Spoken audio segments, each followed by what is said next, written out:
My name's Alan Square. I'm the CIO for the city of New Orleans.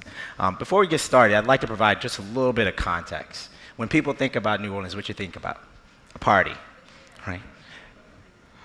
You stole my word. I was going to get to that later. Gumbo and jazz, right? But if you think about it nowadays, people do get back to Katrina. When you visit our city, if you walk or drive outside of the French Quarter, you come across a problem that's facing most cities in America. Blight. Blight is a problem that faces all our cities. It was a problem in New Orleans before Katrina, and Katrina made it a lot worse. Katrina and its devastation left us with 1 in 3 houses blighted. Think about that. That impacts your quality of life. That impacts our crime. That impacts the work that the city is doing to try to eradicate it.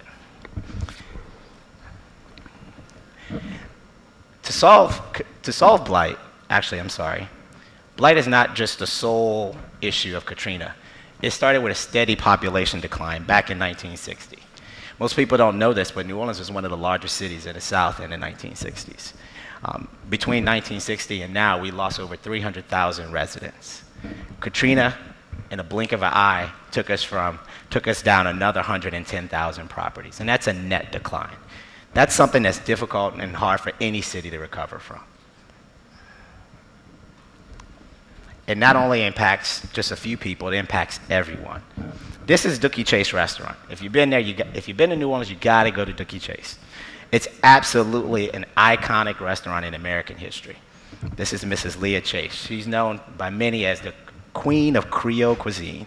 As you can see, she hosts many important people. This is the house that's right next door to Dookie Chase. That house was there when the president came to see her. That impacts her business. I'm sure it impacts people that want to go there because they might be afraid to come to the neighborhood. People that visit there often wonder, what is the city doing about this property? Well, the city is doing a few things. We got 3 things that we can leverage. The first is actually highly engaged citizens.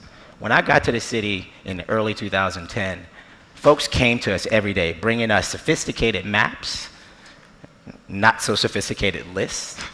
They were giving us properties that they wanted us to do something with. Those conversations were difficult because they would bring us stuff and we couldn't do much with it. We needed to figure out how to leverage that energy that they were bringing to us. Second thing we had is a strong mayor, probably one of the best mayors in the country.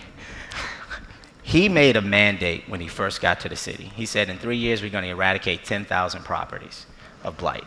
That's a drop in the well of the issue that we're facing. But it's actually a strong mandate and focus that we would be pushing that way.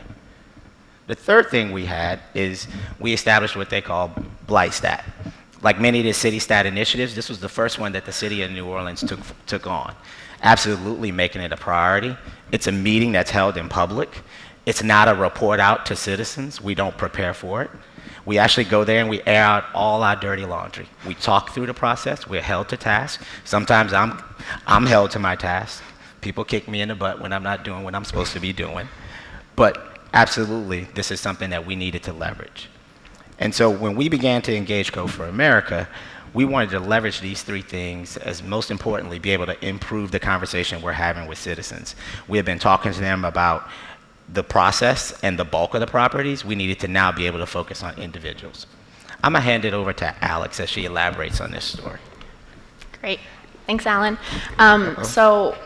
My team and I spent 5 weeks in New Orleans at the beginning of our fellowship with the goal of meeting all of those engaged citizens and getting an understanding of what they're facing and also getting an understanding of how the city is managing the blight process as a whole to identify any opportunities. And to give you an idea of what we saw, I want to show you an example. I want to introduce you to Miss Rita. So Miss Rita is a really engaged community member. She's a permanent fixture at the Blight Stat meetings every single month. And she actually welcomed us into her home, that's her house right there, and showed us this really elaborate information system that she's developed over the past few years. She manages this really large Excel spreadsheet, hundreds of paper files, and she creates these maps like very regularly that she hand updates herself just to get an understanding of the conditions of properties in her area. And she told us that she actually spends 4 hours a day doing this work, collecting information and managing it.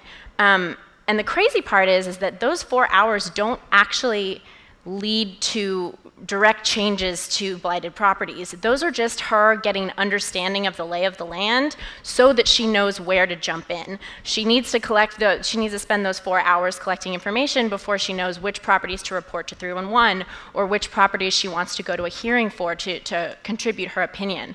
And the thing is she's not the only one. This is something that we saw with almost every organization that we met with. Every group has their own map that they maintain themselves with hours and hours of work. And it was really amazing. We were really, really impressed with how much energy people were putting into this issue. The thing that was hard for us to swallow is that most of the data that these groups were collecting themselves actually already existed within City Hall. It just was in a format that wasn't useful to them or didn't make sense for where they would go to get it. And the problem really came down to this. When you're a citizen or an individual, you just want to know about that property down the street from you. What's going on with that? You don't particularly care what's happening in this city department or in this government agency, but that's where the information is. Because this is a really complicated process, it involves the streamlined coordination of multiple different city departments as well as outside agencies and contractors, and the data ends up all over the place. This doesn't only slow down the work for citizens, this actually sometimes makes the work harder for city staff as well. They spend several hours on the phone just with other departments trying to get the information that they need to do their own job better. So this is where we identified an opportunity for us to jump in and see if we can do something. So I'm going to turn it over to my teammate Eddie and let him tell you guys a little bit about what we did. Hi. So we knew that we wanted to provide data to the public, but we couldn't provide it in its raw form. There were lots of spreadsheets scattered in lots of different places. So what we wanted to do was provide information to the public that can tell stories. So you can understand what is going on in this property, what is going on in the city as a whole. So we wanted someone like Miss Rita or someone like Miss Rita to have a simple interface. They can just type in an address and see everything about that property. So this is information coming from the city. Here we provide a very simple progress bar that basically generalizes what is going on. It gives you a bird's eye view of what's going on in the most simplest way. But if you want more information, if you want to see everything that's happened to this property, you get a detailed log about that as well. The other thing is that Ms. Rita wasn't just managing one property. She was managing lots of properties. And we saw this with all the groups. They all had dozens and dozens of properties to work with. So we also created the ability for them to monitor properties that they're interested in. So we created a watch list.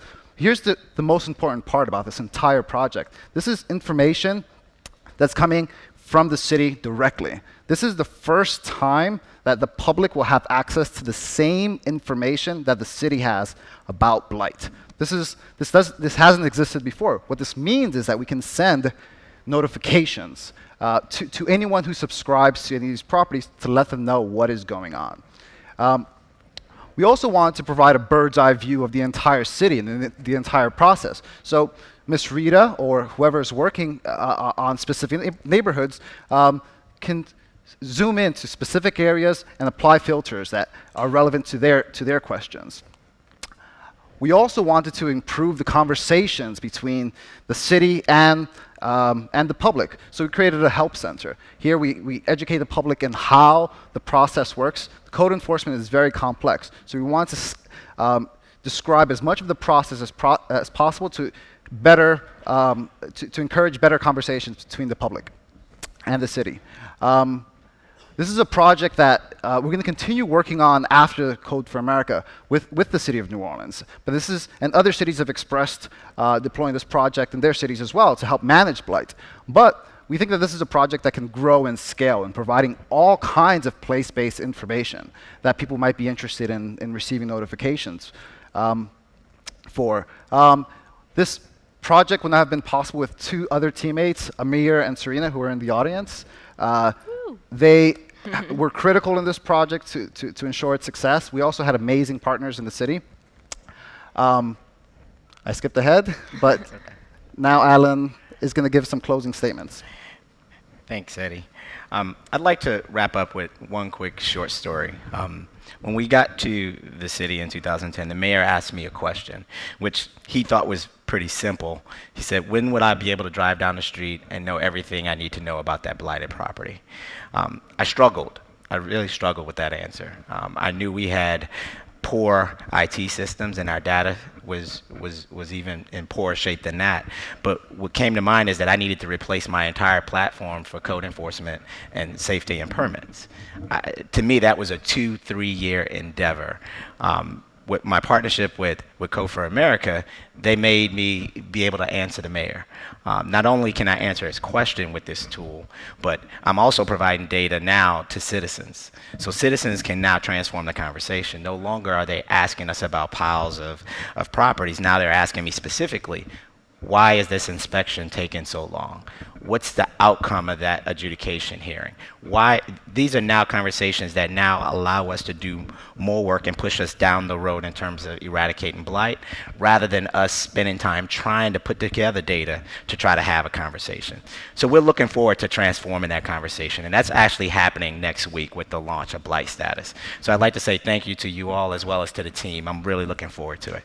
Thank you.